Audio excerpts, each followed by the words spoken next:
Hello students, मैं प्रशांत आपका remaining part जो हमारा बचा हुआ था प्रेपोजिशन का उसको लेकर हाजिर हूँ। स्टार्ट करने से पहले मैं आपको एक बार बता देता हूँ, फिर से रिपीट करा देता हूँ कि हमने प्रेपोजिशन में क्या क्या सीखा है। प्रेपोजिशन बेसिकली 3 काम करता है। किसी नाउन या प्रोनाउन को किसी नाउन या प्रोनाउन से रिलेट करता है, किसी वर्ब को किसी नाउन या प्रोनाउन से रिलेट करता है और किसी एडजेक्टिव को किसी नाउन या प्रोनाउन से रिलेट करता है। इसी कारण से जब भी हम कोई प्रेपोजिशन लिखते हैं सिर्फ टू को छोड़कर, तो उसके बाद लिखा हुआ वर्ब जिरंड फॉर्म में होता है। इतना हम जानते हैं, समझते हैं। फिर उसके बाद अगर हम देखें उसमें आगे, तो मैंने आपको एट, इन, ऑन और बाय इनके बारे में बताया। एट के बारे में क्या बताया कि एट का यूज ट्रांसपोर्टेशन में नहीं होता। एट का यूज एग्जैक्ट टाइम और एग्जैक्ट प्लेस बताने में होता है। इनकी बात करें तो इनका यूज कहां पर होगा? इनका यूज होगा जहां छोटे व्हीकल होंगे, जहां ट्रांसपोर्टेशन छोटा होगा वहां पर यूज करेंगे, या फिर ऐसे व्हीकल के साथ जिनको हम ओन कर सकते हैं, अपना सकते हैं, अपना जनरली लोगों के होते हैं वो व्हीकल।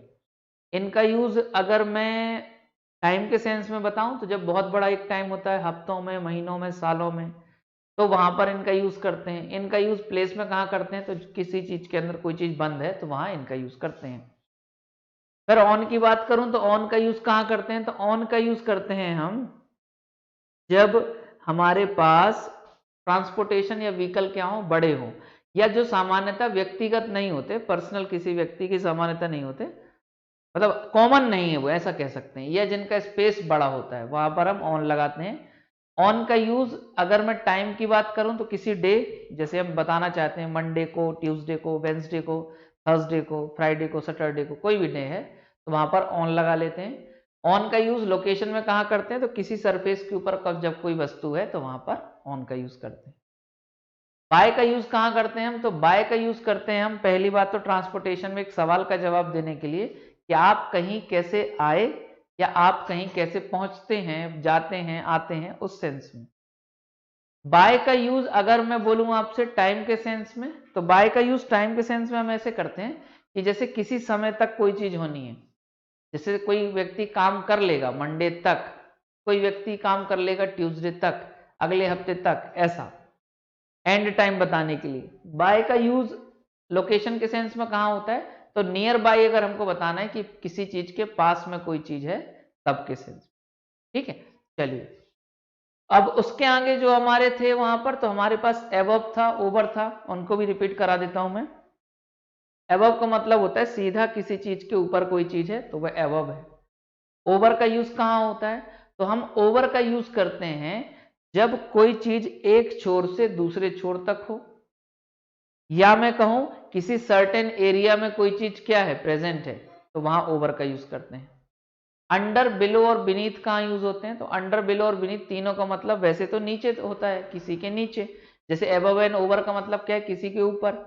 तो जो अंडर है वो अंडर बेसिकली बताता है किसी के नीचे पर कांटेक्ट बताता है, जबकि बिलो क्या बताता है, किसी के नीचे पर उनके बीच में क्या है, गैप है।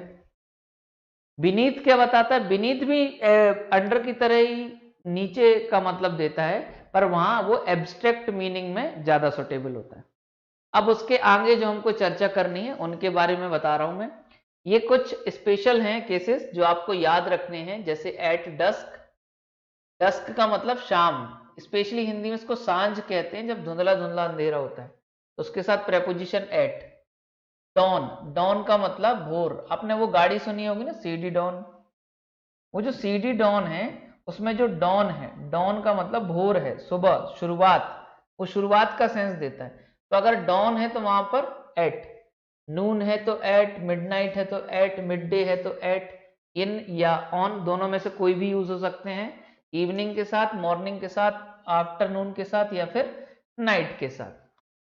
ठीक है, अब अगर ये आपको एक्सेप्शन है, ये आपको ऐसे ही याद रखने हैं, इनका कोई लॉजिक नहीं है, कोई सेंस नहीं है, बस आप ये समझो कि इनको आपको ऐसे ही याद कर लेना है। कुछ चीजें ऐसी हैं इंग्लिश में जो हमको वैसे ही याद रखनी है और याद रखनी चाहिए हमको, पेपर में सीधे सीधे काम आती हैं। फिर मैं अगर इनकी बात करूं जो यहां पर लिखे हुए हैं आपके लिए, बिसाइड और besides, between and among, by and with. Beside का क्या मतलब है? तो beside means by the side of, किसी के बगल में। बिसाइड का क्या मतलब है? किसी के बगल में। जैसे ए के बगल में बी के बगल में सी, या सी के बगल में बी, या बी के बगल में ए। तो ए बी जैसे मैं बता रहा हूं किसी के बगल में।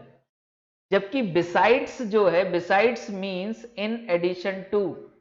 बिसाइड्स का क्या मतलब है?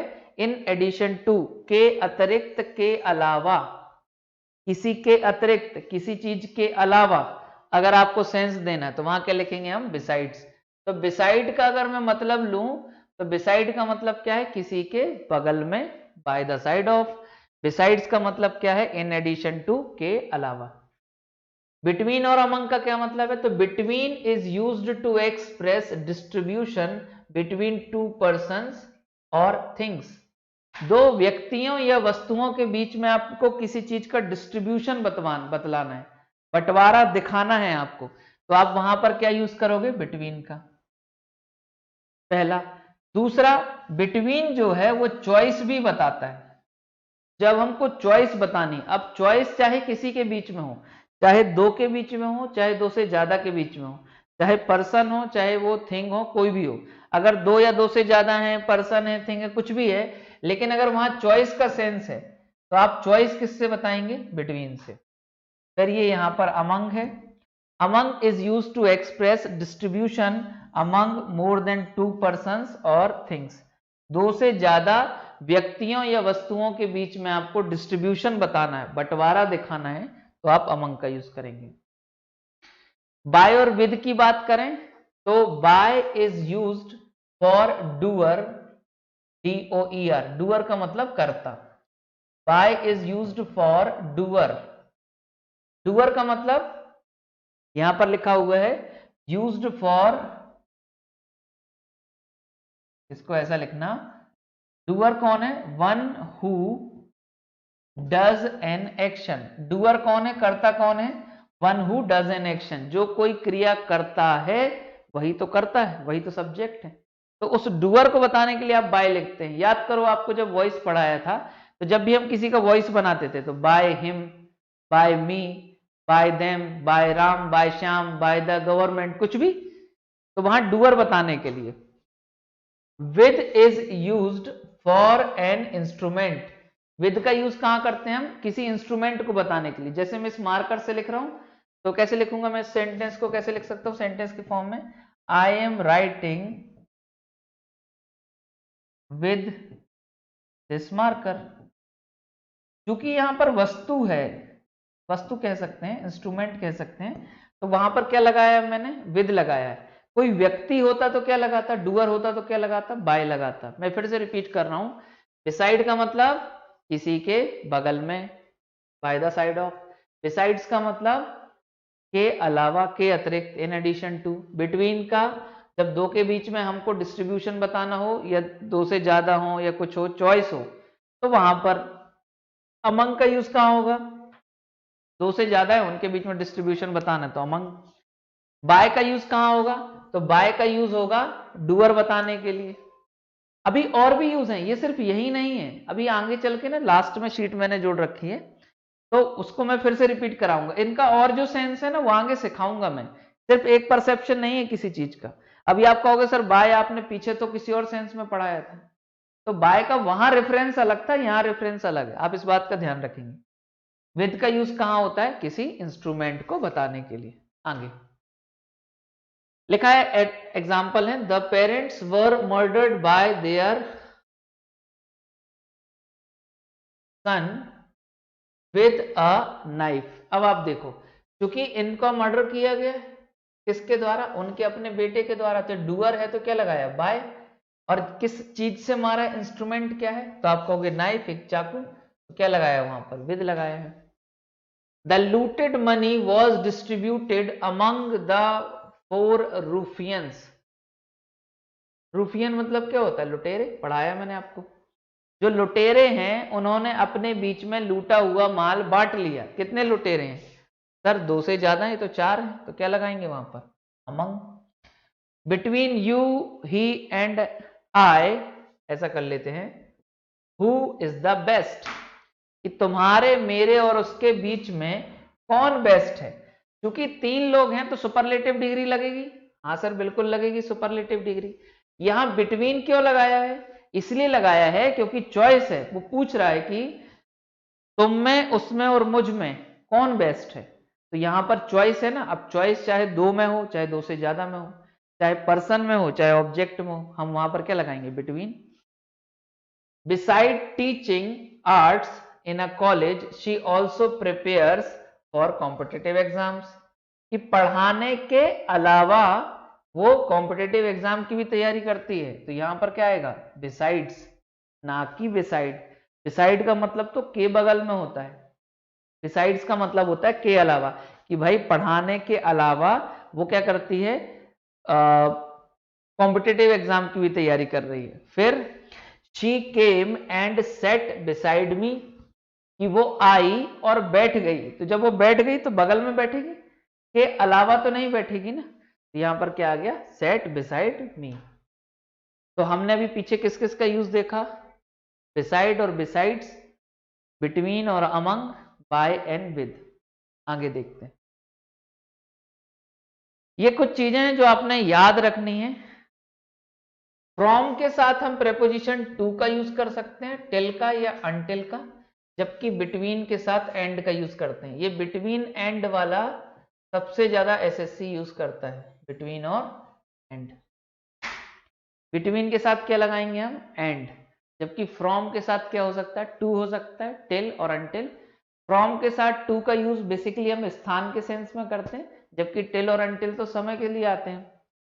द ट्रेन रन्स बिटवीन या फ्रॉम इंदौर एंड या टू भोपाल। देखो अगर बिटवीन लगाएंगे तो क्या लगाएंगे? एंड। तो कैसा हो जाएगा? The train runs between Indore and Bhopal. जबकि अगर मैं फ्रॉम लू तो क्या हो जाएगा बेटा? कि the train runs between, sorry, from Indore to Bhopal. मतलब अगर मैं क्या लूंगा? बिटवीन लूंगा तो क्या लगाऊंगा? एंड। और फ्रॉम लूंगा तो क्या लगाऊंगा? टू। मतलब कहीं से कहीं तक वो क्या हो जाएगा? फ्रॉम से टू। बिटवीन का मतलब क्या हो जाएगा? के बीच में। के मतलब बिटवीन इंदौर एंड भोपाल, भोपाल और इंदौर के बीच में। तो के बीच में बताने के लिए बिटवीन, और बताने के लिए क्या? एंड। तो हमने ये याद रखना है कि बिटवीन के साथ एंड, जबकि फ्रॉम के साथ आएगा टू, टिल या until. The office runs from 8 AM till 6 PM। अब ऑफिस चलता है कब से कब तक? तो भैया 8 बजे से चलता है 6 बजे तक। अब ऐसे नहीं लिखना चाहता वो, तो वो दूसरे तरीके से कैसे लिख देगा? Between 8 AM and 6 PM। कि सुबह 8 से शाम के 6 बजे तक। तो या तो 8 से 6 तक ऐसा बोल सकता है, या 8 और 6 के बीच में। दोनों सेंस हैं। तो बिटवीन के साथ एंड और फ्रॉम के साथ टू, टिल या अनटिल। ये अलग से आपने याद रखने हैं। अब ये जो नीचे लिखा हुआ है इसके बारे में थोड़ा अलग से ध्यान देना हमको, क्योंकि ये नरेशन से रिलेट करूंगा मैं इसको और टेंस से रिलेट कर दूंगा। अब आप ध्यान से पढ़ना। पीछे मैंने आपको टेंस भी सिखाया, पीछे मैंने आपको नरेशन भी सिखाया, दोनों चीजें मैंने आपको सिखाई। जब हम एगो का यूज करते हैं तो एगो क्या बताता है? एक पॉइंट ऑफ टाइम। किसमें? पास्ट में। जब पास्ट का पॉइंट ऑफ टाइम होता है तो पास्ट के पॉइंट ऑफ टाइम में टेंस कौन सा आता है?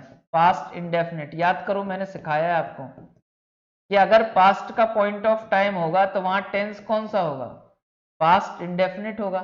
मतलब किसी सेंटेंस के लास्ट में अगर आप एगो लगाओगे तो वहां टेंस कौन सा आएगा? Past indefinite. और ये जो एगो है ये इसका मतलब क्या होता है? पहले। हिंदी में इसका मतलब है पहले। जैसे 2 days एगो, 2 दिन पहले। जबकि ये जो बिफोर है, ये बिफोर बताता है प्रीसीडिंग एक्शन। प्रीसीडिंग मतलब ऐसा एक्शन जो पहले घटित हुआ है। तो जो पहले घटित हुआ है उसकी स्टेट हमेशा क्या होगी? परफेक्ट होगी। तो अगर कहीं बिफोर लिखा है तो वहां जो एक्शन है, जो क्रिया है, उसकी अवस्था क्या होगी? परफेक्ट। जबकि कहीं एगो लिखा है तो वहां पर उसकी अवस्था क्या होगी? Past indefinite. अब सुनो, कोई सेंटेंस लिखता हूं मैं, जैसे मैंने लिखा he said that he, inverted comma में लिख देता हूं, he या आई लिख देता हूं, I purchased this car 2 days ago. He said that I purchased this car 2 days ago. अच्छा, इसका स्क्रीनशॉट ले लेना, मैं थोड़ी जगह लगेगी तो मैं हटा दूंगा, है ना। स्क्रीनशॉट ले लेना ताकि याद रहे आपको कि पास्ट इंडेफिनिट, पास्ट परफेक्ट या जहां आप नोट्स बना रहे हो वहां पर इसका यूज करना। इसको हटा रहा हूं, है ना। देखो, मैंने कहा था कि he said, इन्वर्टेड कॉमा में, आई परचेज्ड, उसने कहा था कि उसने परचेज की थी, I purchased a car 2 days ago. अब एक बात बताओ, जब इसका मैं इन्वर्टेड कॉमा ओपन करूंगा, इन्वर्टेड कॉमा जब हटेगा तो क्या हो जाएगा, ही सेड, इन्वर्टेड कॉमा की जगह दैट, आई किस में कन्वर्ट हो जाएगा, ही में। ये कौन सा है, वर्ब का सेकंड फॉर्म, तो वर्ब का सेकंड फॉर्म पास्ट इंडेफिनिट किस में बदलेगा, पास्ट परफेक्ट में। तो he said that he had purchased a car 2 days। अब यहां बहुत ध्यान से देखना, अगर नहीं लिखा हो, वैसे मेरे को उम्मीद है कि लिखा होगा, पर नहीं लिखा है तो लिखना कि जो एगो है वो किस में बदल गया, बिफोर में। जब एगो था तब टेंस कौन सा था, वर्ब का सेकंड फॉर्म पास्ट इंडेफिनिट। अब जब बिफोर हो गया है तो टेंस कौन सा हो गया, पास्ट परफेक्ट। मतलब अगर एगो है तो वहां पर टेंस कौन सा है, पास्ट इंडेफिनिट। जबकि जब बिफोर है तो वहां स्टेट कौन सी होगी, परफेक्ट होगी। यहां पर वर्ब का सेकंड फॉर्म होगा, यहां वर्ब थर्ड फॉर्म में आएगा। हेल्पिंग वर्ब हम डिसाइड करेंगे कौन सा आएगा हेल्पिंग वर्ब, मतलब प्रेजेंट आएगा, पास्ट या future.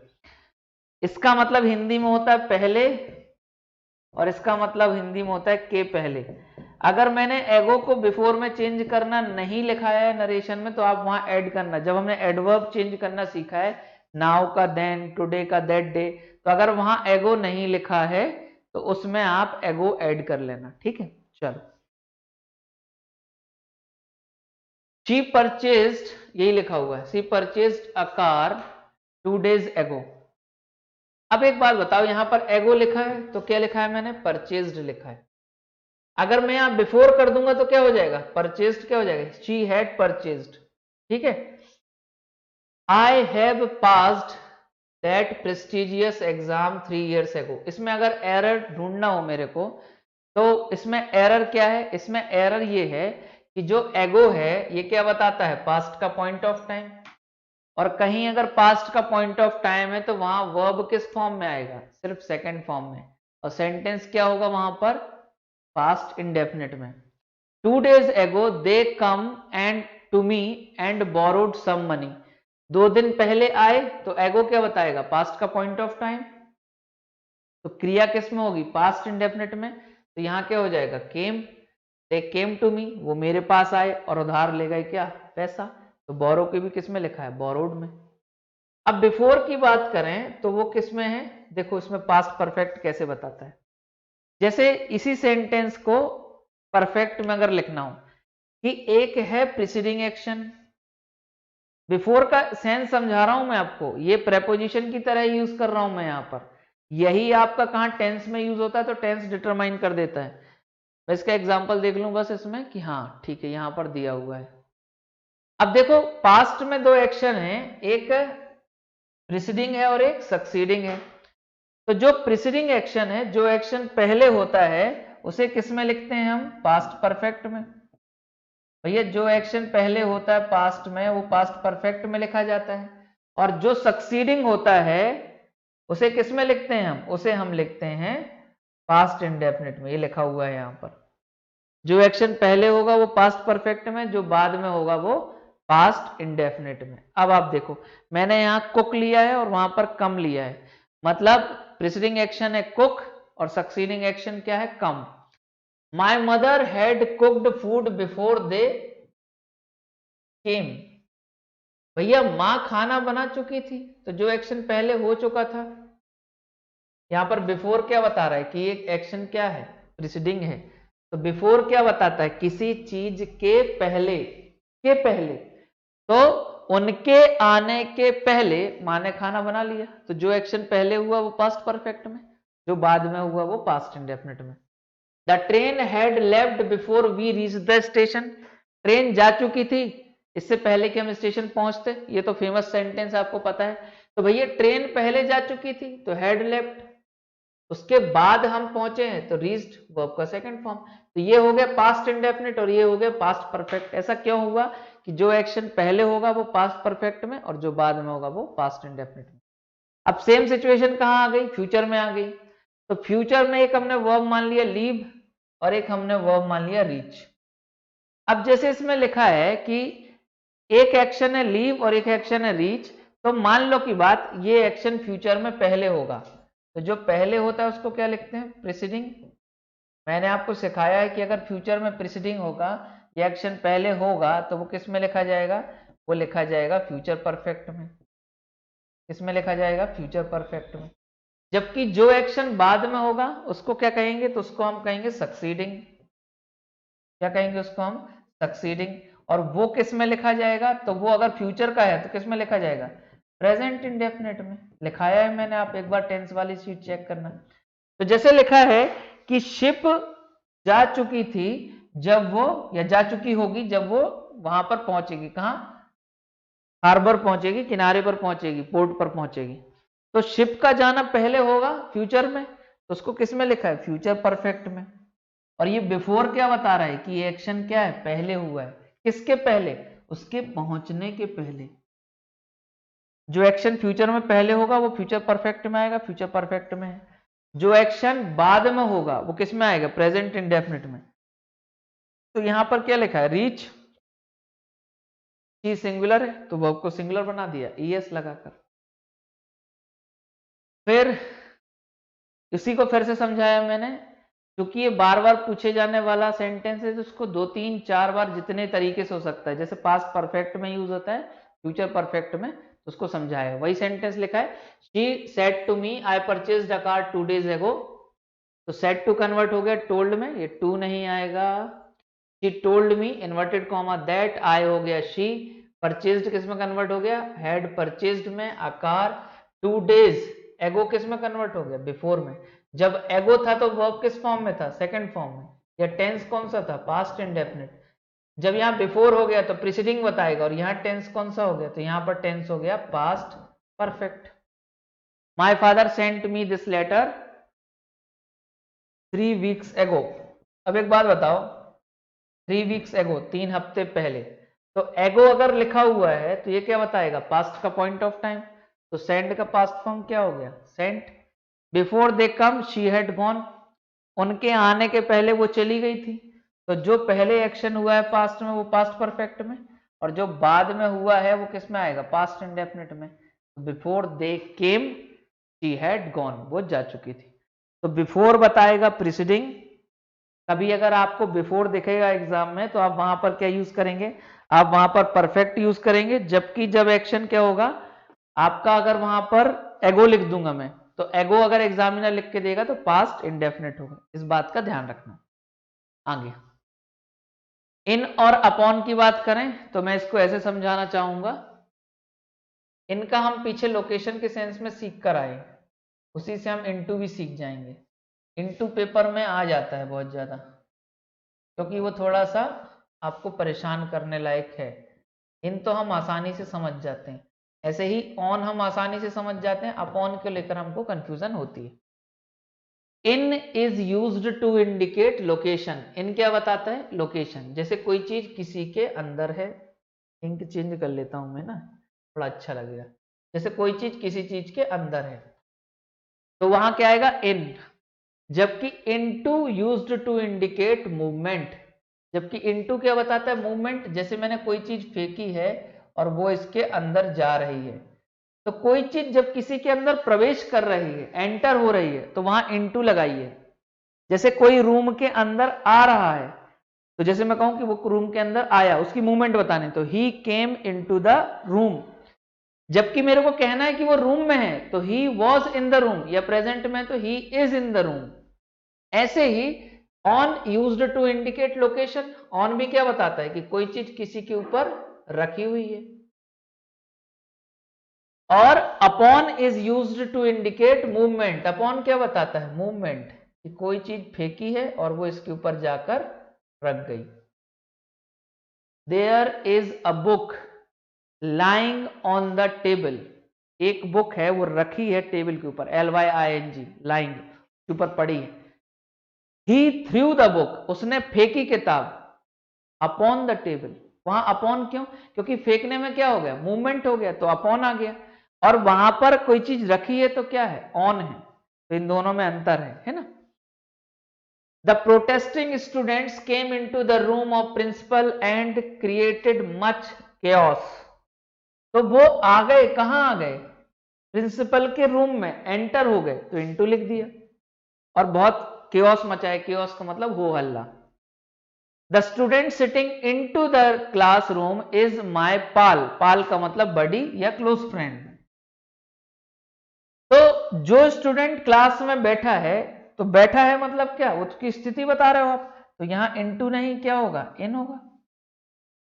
He threw the book upon the table in anger, तो उसने जब किताब फेंकी है टेबल के ऊपर, तो वो मूवमेंट बताएगा, तो वहां पर क्या आएगा, अपॉन, ऑन तो नहीं आएगा, ऑन को तो स्थिति बताने लगेगा ना, अपॉन आएगा। तो ये है इन क्या बताता है, किसी के अंदर कोई चीज है, इनटू क्या बताता है कि कोई चीज किसी के अंदर फेंकी गई है। ऑन क्या बताता है कि कोई चीज किसी के ऊपर है, अपॉन क्या बताएगा कि कोई चीज किसी के ऊपर फेंकी गई है। फिर ये आर्टिकल्स नहीं है अभी, मैं लास्ट में हमारे जुड़े हुए हैं सेंटेंस, एक बार निकाल लूँ मैं, हाँ पहले यहाँ पर अपन क्या देख लेते हैं, वर्ड्स देख लेते हैं। इसमें लास्ट में मैंने आपके लिए PDF जुड़वा रखी है, PPT, कुछ और उसके जो प्रेपोजिशन के वर्जन है कुछ और, वो लास्ट में जुड़वा रखे मैंने। तो प्रोविस, प्रोविस हमारा वर्ड है जिसका मतलब है अ स्किल और एक्सपर्टाइज। दूसरा ब्रेवरी इन बैटल, स्किल, एक्सपर्टाइज या ब्रेवरी, साहस जो है, स्किल है आप में, टैलेंट है, वो सब किस क्या कहलाता है, प्रोविस कहलाता है। सिनोनिम है करेज, वैल्योर, हेरोइज्म, ब्रेवरी और स्किल। ये किसके सिनोनिम है, प्रोविस के, प्रोविस एक नाउन है। सरमाइज क्या है, सरमाइज, सरमाइज वर्ब या नाउन दोनों हो सकता है। टू गैस और suppose that something is true without definitely knowing, बिना जाने किसी चीज के बारे में कोई चीज गैस करना, वो क्या कहलाता है हमारा, सरमाइज करना, गैस करना। जैसे सपोज करना, गैस करना, कंजंक्चर, अज्यूम, प्रिज्यूम, ये उसके सिनोनिम है। फिर है गोएड, ये है GOAD, it's not good, it's goad. Goad, to cause somebody to do something by making one angry, किसी को गुस्सा दिलाकर कोई काम करा देना। जैसे हमारे घर वाले हैं ना, हमारी आए दिन बेइज्जती करते हैं कि कब सिलेक्शन लोगे तुम, कब तक हमारे छाती पर बैठे रहोगे, कब तक हमारा खाओगे। वो हमको क्या कर रहे हैं, गोएड कर रहे हैं कि हमको गुस्सा आ जाए और हम सिलेक्शन लेके दिखा दें, तो वो गोएड हो जाएगा। गोएड का सिनोनिम बनेगा अर्ज, अर्ज का मतलब उकसाना, ये उसका सिनोनिम हो गया, ठीक है, URGE। Debris, debris pieces from something that has been destroyed specially in an accident. Debris का मतलब होता है जो मलबा, टुकड़ा, फालतू की चीजें जो टूट फूट कर गिर रही हैं, वो डेब्रिश है, कचरा टाइप की चीज है, वैसा नाउन है वो। उसका सिनोनिम क्या है, रबिश, जंक और रबल, ये उसके सिनोनिम। स्क्वेंडर क्या है, तो स्क्वेंडर एक वर्ब है जिसका मतलब है to waste time, money etcetera, कोई चीज वेस्ट करना, खर्च करना, है ना, मतलब ऐसे खर्च करना जैसे फालतू में हम खर्च कर रहे हैं, वैसा कुछ खर्च करना, तो वो कहलाएगा। डिसिपेट करना, वेस्ट करना, लेविश और रन थ्रू उसके क्या है, सिनोनिम। ये रन थ्रू बहुत अच्छे से याद रखना। रन थ्रू एक फ्रेज है जिसका मतलब होता है किसी चीज को वेस्ट करना, स्पेशली पैसों को। अब ये आपके फिर क्या है, फिलर्स हैं, जैसा कि हम हमेशा करते हैं। तो आप पॉज लेंगे और इसको क्या करेंगे, सॉल्व करने का कोशिश करेंगे। तो उम्मीद है आपने इसको सॉल्व किया होगा, है ना। अब मैं इसके आंसर्स डिस्कस कर देता हूं। Ireland dash several chances including a penalty that cost them the game. Ireland ने क्या किया, बहुत सारे चांसेस को स्क्वेंडर्ड कर दिया, वेस्ट कर दिया, यहां तक कि एक पेनल्टी भी मिली थी और इस कारण वो गेम हार गए। The runner was dash on by his desire to keep up with the others. The runner was goaded, कि रनर क्या हो गया, गोएडेड हुआ, मतलब उसको उकसाया, किस चीज ने, उसकी डिजायर ने उसको गुस्सा दिलाया कि भाई दूसरों के साथ हमको मेंटेन रखना है। कीप अप विद जो है इसका मतलब होता है मेंटेन रखना, एक फ्रेज है कीप अप विद, है ना, टू मेंटेन, मेंटेन रखना। Dash from the aircraft was scattered over a large area, एक बहुत बड़े क्षेत्र में फैल गया, क्या, जो डेब्रिश होगा, किससे, एयरक्राफ्ट से, तो डेब्रिश कचरा, है ना। The best and the brightest people competed to demonstrate their intellectual, जो बेस्ट और ब्राइटेस्ट लोग थे उन्होंने कंपीट किया दिखाने के लिए अपना इंटेलेक्चुअल क्या, प्रोविस। लो भाई। The police dash that it was a murder after looking at the crime scene, तो पुलिस ने क्या किया, सरमाइज किया, गैस किया कि यार यहां पर ना कोई मर्डर हुआ है, सरमाइज्ड, ठीक है। चलो ये हमारे वर्ड हो गए। अब प्रेपोजिशन वही जो मैं पढ़ा रहा था, जो अभी मैं कह रहा था, है ना, तो यहां पर कुछ अलग से लिख रखे हैं मैंने। Preposition of time, they are used with the words expressing time to denote when an action took place, है ना। टाइम बताने के लिए हम जिन प्रेपोजिशन का यूज करते हैं उनके बारे में पढ़ेंगे कि कोई एक्शन कब किस समय पर हुआ है। जैसे इन, पीछे पढ़ा रखा है मैंने, इसमें कुछ कुछ चीजें एक्स्ट्रा हैं उनको मैंने जोड़ रखा है, तो एक रिवीजन होगा हमारा, कुछ उसमें एक्स्ट्रा है तो वो भी मिल जाएगा। It is used with larger periods of time such as month, year, century, era. मैंने यही सिखाया आपको इनके साथ कि जब एक बड़ा टाइम होता है तब हम इनका यूज करते हैं। फिर एग्जाम्पल लिखें, जैसे इन अप्रैल महीना है, in 1997, in the month of June, in the 20th century. तो देखो जब टाइम क्या है, बड़ा है, तो हम क्या लगा रहे हैं, इन। टाइम जब क्या है, बड़ा है, महीनों में, हफ्तों में, सालों में, किसी महीने में, किसी साल में, किसी डेट में, है ना, तो वहां पर क्या लगाएंगे हम, वहां पर इन लगाएंगे। फिर it is used with seasons, जैसे सीजन के साथ भी यूज होता है, कैसे, जैसे समर में, in summer, in winter, winter में, तो ये सीजन के साथ यूज होता है। इन पहला तो क्या बताता है, ऐसा टाइम बताता है, दूसरा क्या बताता है, जैसे कोई सीजन है, सीजन के साथ यूज होता है। It also used with parts of the day, देखो पीछे लिखाया है मैंने, जैसे दिन के अगर भाग बताने हैं आपको, तो in the morning, in the afternoon, in the evening, मैंने लिखा है ना कि इन और ऑन दोनों यूज होते हैं, तो वहां पर क्या आ गया, in the morning, in the afternoon, ऐसा। पहला क्या है, टाइम के सेंस में ये टाइम, दूसरा टाइम का टाइप ये, तीसरा टाइम का टाइप ये, जहां पर इनका यूज होता है। और का इनका यूज कहां होता है, तो एक्सेप्ट, देखो कहां कहां छोड़ दिया उसने, नाइट के साथ नहीं यूज होता, डॉन के साथ यूज नहीं होता, डस्क के साथ नहीं होता, ये सब इनके साथ क्या आता है, एट आता है, पीछे सिखाया मैंने। अब अगर मैं बात करूं किसकी, ऑन की, तो हाईलाइट करके लिखना चाहिए था, ओ एन, ऑन। इनकी बात हो गई। अगर ऑन की बात करें तो वो कहां यूज होता है, डेज के साथ, जैसे मंडे, फ्राइडे, ये चार्ट में सिखाया मैंने आपको। डेट के साथ क्या आता है, ऑन आता है, on 1st March, on 2nd अप्रैल, ऐसा।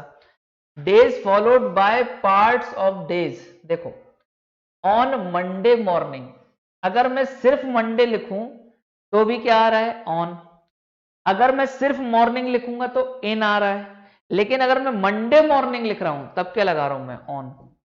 मैं फिर से बोल रहा हूं, ध्यान से सुनो, अगर मैं सिर्फ क्या लिखूं, मंडे, मतलब कोई डे लिख रहा हूं तो क्या आ रहा है, ऑन।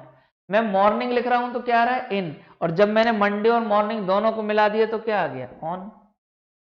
सैटरडे इवनिंग हो मान लो, तो इवनिंग होगा तो इन, सैटरडे होगा तो ऑन, पर सैटरडे इवनिंग आपस में मिल जाएंगे तो क्या हो जाएगा, वहां पर ऑन आ जाएगा। एट का यूज कहां होगा, तो it is used with point of time, जैसे एट 6 PM, किसी एग्जैक्ट समय पर कहना चाहिए, वैसे यूज होता है, 6 बजे, 9 बजे, ऐसा बताने के लिए। अब मैं यहां पर लिखा हुआ फ्रॉम एंड टू, अब फ्रॉम एंड टू ये भी मैंने आपको सिखाया पीछे। It is used when start time and end time are known, कि भैया हमको स्टार्ट टाइम भी पता है और एंड टाइम भी पता है। जैसे गेस्ट लेक्चर, जो गेस्ट लेक्चर है is from 2 PM to 3 PM, 2 बजे से लेकर 3 बजे तक क्या है, गेस्ट लेक्चर है। तो हमको स्टार्टिंग टाइम भी पता है और एंडिंग टाइम भी, ये पीछे भी बताया मैंने आपको। Ritu organise the cultural event in the college from her second year to the final year, कब से कब तक, तो भाई उसके सेकेंड ईयर से उसने स्टार्ट किया ऑर्गेनाइज करना जो भी कल्चरल इवेंट है, और कहां तक ऑर्गेनाइज किया उसने, फाइनल ईयर तक। Note, no preposition is used when the nouns of the are preceded by last, next, of the, क्या लिखना चाह रहा है, last week, this month, next year. देखो वो कहना ये चाह रहा है जैसे हम किसी सेंटेंस में last week, this month, next year ऐसा कुछ लिखते हैं, तो इसके साथ आप प्रेपोजिशन नहीं लगाएंगे, सिर्फ नेक्स्ट ईयर लिखेंगे, सिर्फ दिस मंथ लिखेंगे, सिर्फ लास्ट वीक लिखेंगे, वहां आपको प्रेपोजिशन लगाने की जरूरत नहीं है। मतलब वो कहना ये चाह रहा है कि लास्ट हो, नेक्स्ट हो, ऐसा कुछ लिखा हो तो आपको वहां प्रेपोजिशन नहीं लगाना है, सीधे सीधे आपको यूज करना है। सिंस की बात करें तो सिंस मैंने आपको सिखाया, it is generally used perfect tense में यूज होता है या परफेक्ट कंटिन्यूअस में यूज होता है। किसके साथ यूज होता है, पॉइंट ऑफ टाइम के साथ। ये अपन ने खूब डिस्कस किया है कि सिंस कहाँ यूज होता है, पॉइंट ऑफ टाइम के साथ। Annie has been waiting for the last bus, या जो भी है, सिंस 9 o'clock, कि लास्ट बस के लिए एनी वेट कर रही है, कब से, 9 बजे से। We have been living here since 2002, हम यहाँ रह रहे हैं 2002 से। तो सिंस का यूज कहाँ होता है, या तो परफेक्ट या परफेक्ट कंटिन्यूअस में, क्या बताने के लिए, टाइम एक्सप्रेशन बताने के लिए। किसके साथ होता है, तो पॉइंट ऑफ टाइम के साथ। फॉर कहाँ यूज होता है, it is also used for perfect tense and perfect continuous tense with period of time. किसके साथ यूज होता है, पीरियड ऑफ टाइम के साथ। एनी हैज बीन वेटिंग, उसी सेंटेंस को लिख दिया है, for the bus for half an hour. देखो आधे घंटे से वेट कर रही है तो पीरियड ऑफ टाइम है तो फॉर लगाया है। वी हैव लिव्ड हियर, या यहां पर ये ज्यादा अच्छा रहेगा, we have been living here, हम रह रहे हैं यहाँ, है ना, अभी कंटिन्यू है इसलिए, फॉर 13 ईयर्स। तो 13 ईयर्स क्या हो गया, पीरियड ऑफ टाइम, तो वहां क्या लगा देंगे, फॉर। बाय का यूज कहां होता है, तो by it is used to express deadline, deadline बताना है भाई की कल तक ये कर लेना। You must complete your work by this evening, इस इवनिंग तक, आज शाम तक ये काम कंप्लीट हो जाना चाहिए। तो आप क्या कर रहे हो, उसको डेडलाइन बता रहे हो, इस डेडलाइन तक। My students will have got a new government job by the end of this year, कि मेरे स्टूडेंट्स जो हैं आप सभी को इस साल के अंत तक गवर्नमेंट जॉब मिल जाएगी, जो भी मेरे को देख रहे हैं पक्का मिलेगी, भरोसा रखो। अब प्रेपोजिशन टाइम हो गया। प्रेपोजिशन ऑफ प्लेस, स्थान से संबंधित जो प्रेपोजिशन है उनके बारे में बात कर देते हैं। They are used with names of place to denote where an action took place और where a thing is located. जो प्रेपोजिशन ऑफ टाइम है वो क्या बताते हैं कि कोई एक्शन कहां हुआ है या कोई चीज कहां है। जैसे इनकी बात करें हम तो इनका क्या बताएगा, it is used with cities, towns, states और कंट्रीज। मतलब कोई जो बड़ा एरिया है ना, उस बड़े एरिया के साथ हम क्या यूज करते हैं, उस बड़े एरिया के साथ हम यूज करते हैं in. I live in Madhya Pradesh, the headquarters of SAARC is in Kathmandu. तो काठमांडू एक बड़ी जगह है, मध्य प्रदेश एक बड़ी जगह है, तो उसके साथ क्या लगाया हमने, इन लगाया है। तो इन क्या बताता है, कोई सिटी, कोई टाउन, कोई स्टेट, उसमें कोई चीज है, वहां रहती है, उसकी location. It is used with street, road etcetera. जैसे some people are standing in the street, road में खड़े हैं। It is used with direction, direction के साथ भी यूज होता है। His house is in the north, उसका जो घर है वो नॉर्थ में है। तो डायरेक्शन के साथ भी यूज होता है और स्ट्रीट या रोड के साथ भी यूज होता है। एट कहां यूज होता है, तो it is used with parts of bigger place. जो बड़ा प्लेस है उसका जो हिस्सा है, बड़ा प्लेस होगा तो एन आएगा, उसका अगर कोई हिस्सा है तो वो क्या आएगा, वहां पर एट आएगा। जैसे मैं कहूं दिल्ली, अगर कोई कभी गया तो दिल्ली के लिए इन लगाएंगे, लेकिन अगर मैं राजीव चौक कहूं, राजीव गांधी चौक है ना वहां पर, वो जो स्टेशन का नाम भी है मेट्रो स्टेशन का, तो वहां पर एट लगाओगे क्योंकि वो दिल्ली का एक क्या है, भाग है। तो Shishir lives at Nehru Nagar, I will wait at the airport. तो ये देखो छोटी लोकेशन है तो क्या लगा रहे हैं, एट, और बड़ी लोकेशन होगी तो in. It is used for parts of road street, अगर रोड या स्ट्रीट है तो क्या है, इन है, और रोड या स्ट्रीट का पार्ट है तो क्या है, एट है। Some people are standing at the corner of the street, अगर सिर्फ मैं स्ट्रीट लिखता तो वहां इन लिखता, मैं स्ट्रीट का भाग, रास्ते का भाग बता रहा हूं इसलिए क्या लिख रहा हूं, at. My house is at the end of this lane, मेरा जो घर है इस लेन के एंड में है। अगर इस लेन में बताता तो इन दिस लेन लिखता, लेकिन मैं इस लेन का हिस्सा बता रहा हूं इसलिए क्या लिख रहा हूं मैं, एट लिख रहा हूं। अब preposition of position, when the things are inside something, ये भी सिखाया मैंने आपको कि कोई चीज जो किसी के अंदर है। There is a diamond in her ring, उसकी अंगूठी के अंदर क्या है, डायमंड है। In this room there are 7 items of furniture, इस रूम में 7 आइटम है फर्नीचर के। तो बेसिकली जब कोई चीज किसी के अंदर है तो उसकी लोकेशन कैसे बताते हैं, इन से। इनटू क्या बताता है, when the things are going और being kept inside from outside, कि कोई चीज जो अंदर से बाहर रखी जा रही है, अंदर से बाहर ले जाई जा रही है, उसके लिए आप क्या लगाओगे, इनटू। ये आपका रिवीजन भी हो रहा है और थोड़ा एक नए कंसेप्ट से या दूसरे हिसाब से समझाने की भी कोशिश कर रहा हूं मैं, ताकि आपके क्लियर हो, क्योंकि बार बार बहुत फ्रीक्वेंट यूज होते हैं। The boy jumped into the river, तो रिवर में कूदेगा तो वो तो मूवमेंट बताएगा ना कि उसके अंदर कोई चीज क्या है, अंदर गई है। सारा is keeping her mobile in the bag, जो सारा है वो अपना मोबाइल बैग के अंदर रख रही है, तो क्या बता रहा है, मूवमेंट। अब ऑन कहां यूज होता है, तो used to denote position on things which with respect to surface, किसी सरफेस के रिस्पेक्ट में कोई चीज रखने के लिए आप किसका यूज करते हो, ऑन का। यहां पर लिखा है टचिंग द सरफेस, सरफेस को टच करते हुए। देयर इज अ ब्यूटीफुल वेस ऑन हर टेबल, कि उसके टेबल पर क्या है, एक कोई वेसल रखा है, कोई आर्टिकल रखा हुआ है वैसा, है ना। यहां पर मैं एक ब्यूटीफुल पॉट लिख देता हूं, कोई पॉट है जो वहां पर रखा हुआ है, हमको पढ़ने में आसानी होगी। The artist carved a nice picture on the wall, picture पर कोई क्या है, सॉरी वॉल पर कोई पिक्चर बनाई है, तो वॉल के ऊपर बनाई है, तो वहां पर क्या यूज कर दिया उसने, ऑन यूज कर दिया। अपॉन कहां होगा, सो show the continuous action of keeping a thing on surface, जब हम किसी चीज पर कोई चीज रख रहे हैं, फेंक रहे हैं, मूवमेंट बता रहे हैं, तो वहां पर किसका यूज करते हैं, अपॉन का। Their marketing team are hanging the banners upon the poles, कि जो मार्केटिंग टीम है वो टांग रही है बैनर, किस पर, पोल्स पर, तो वो टांगने का मूवमेंट उस पर टंगेगा ना, उसमें तो नहीं टंगेगा, उस पर टंगेगा। Shanu was keeping the bottle upon the table when I saw her, कि शानू क्या कर रहा था, या शानू क्या कर रही थी, कि वो टेबल जो थी उसके नीचे क्या कर रही थी, बॉटल रख रही थी। तो अपॉन मतलब उसके नीचे।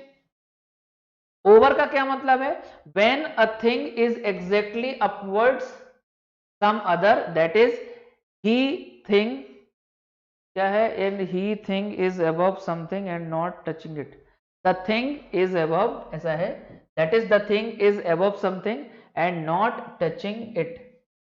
मतलब ओवर क्या है, अभी मैंने वही जो बताया था आपको कि कोई चीज किसी के ऊपर तो है पर उसको टच नहीं कर रही है। ये आप इसको ऐसा ना समझ के, वो जो ओवर वाला हमने समझा उसको ही समझना आपको, इसमें आपको कंफ्यूजन हो जाएगा फिर टच करने में नहीं।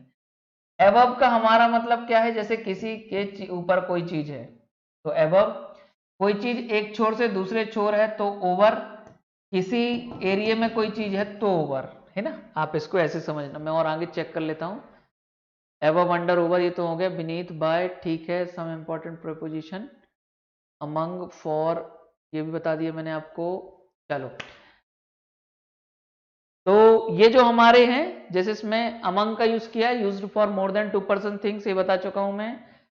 ये जो है फॉर हमारा, इसको समझ सकते हैं हम, used for purpose and reason, जब हम किसी चीज का पर्पस या रीजन बताते हैं तो उसके लिए हम किसका यूज करते हैं, फॉर का। जैसे all these toys are for you. ये टॉयज किसके लिए हैं? तुम्हारे लिए। इनका रीजन या पर्पस क्या है कि भाई तुम्हारे लिए लेकर आए। I am leaving for Manipur tomorrow, मैं मणिपुर के लिए या वहां के लिए जा रहा हूं। तो ये किसका यूज बताते हैं हम? फॉर का यूज क्या बताते हैं हम? अगर प्रेपोजिशन के सेंस में यूज करेंगे तो पर्पस या रीजन बताने के लिए। जबकि विद का यूज किस में होता है? तो ये पीछे सीख चुके हैं हम कि जब हम टूल्स के साथ कोई एक्शन बताते हैं। She cuts cloth with scissors, कैंची से काट रही है वो, तो भाई कैंची से काट रही तो इंस्ट्रूमेंट है। वो लेटर क्या है? He is writing a letter with a pen, वो किसी पेन से कोई लेटर लिख रहा है। इससे रिलेटेड एक शीट है जो आपको जब ये चैप्टर मिलेगा उसके तुरंत बाद में वो शीट आपको प्रोवाइड करवा दूंगा। ये हमारा यहाँ पर प्रेपोजिशन खत्म होता है। और प्रेपोजिशन जो है इसके आगे जो हमारा नेक्स्ट चैप्टर है वो नेक्स्ट चैप्टर हमारा आर्टिकल के बारे में हम समझेंगे। तो प्रेपोजिशन जो है इसके बारे में उम्मीद करता हूं मैं काफी कुछ अंडरस्टैंडिंग आपकी क्रिएट हुई होगी। जो भी इससे रिलेटेड डाउट है वो आप हमारे जो टेलीग्राम चैनल है जिसमें आप पूछते हैं उससे पूछें। इससे रिलेटेड कुछ फिक्स्ड प्रेपोजिशंस भी हैं, वो मैं कोशिश करूंगा जल्द से जल्द आपको जैसे ही चैप्टर मिले वो आपको इंपॉर्टेंट में उपलब्ध करा दूं जिससे हमको पढ़ने में आसानी हो। मैं प्रशांत कुमार मिश्रा साइन ऑफ करता हूं। Thank you so much. Good day. जय हिंद।